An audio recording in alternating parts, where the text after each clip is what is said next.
मेरा आज का टॉपिक है साक्षी यानी विटनेस। जैसे हम कोई मूवी देखते हैं तो हम इमोशनल भी हो जाते हैं, लेकिन हमें पता है कि वो एक मूवी चल रही है। वहाँ दो लोगों के बीच में अगर झगड़ा हो रहा है तो हम उसको छुड़ाने नहीं जाते, क्योंकि हमारे पास ऑप्शन भी नहीं होती और हमें पता भी है कि वो मूवी चल रही है।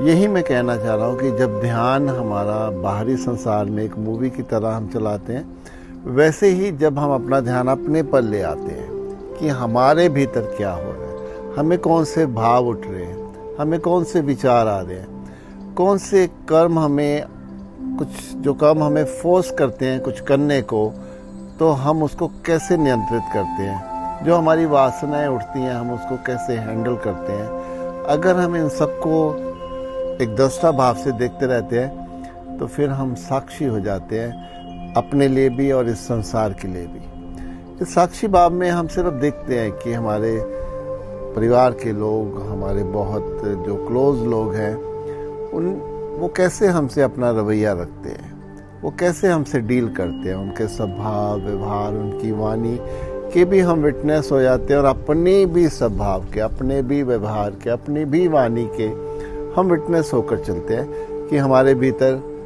काम, क्रोध, लोभ, मोह, इनका कौन सा ज़्यादा प्रभाव हमारे भीतर बाहर की ओर जा रहा है और बाहर के लोगों का हमारी ओर आ रहा है। ये जब सब हम नोटिस करने लगते हैं, ऑब्जर्व करने लगते हैं, तब एक साक्षी भाव हमारे भीतर उत्पन्न होता है। वो साक्षी भाव हमें फिर केंद्रित रखता है। ये दर्शाता है कि यहाँ पल पल हर चीज़ बदलती चली जाती है।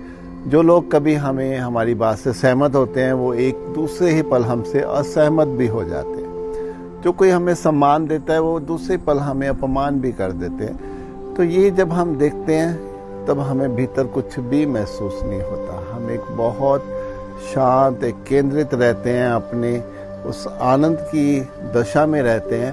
पर ये तभी हो पाता है जब हम अपने हमेशा ही उस साक्षी भाव को अपने भीतर लेके चलते हैं।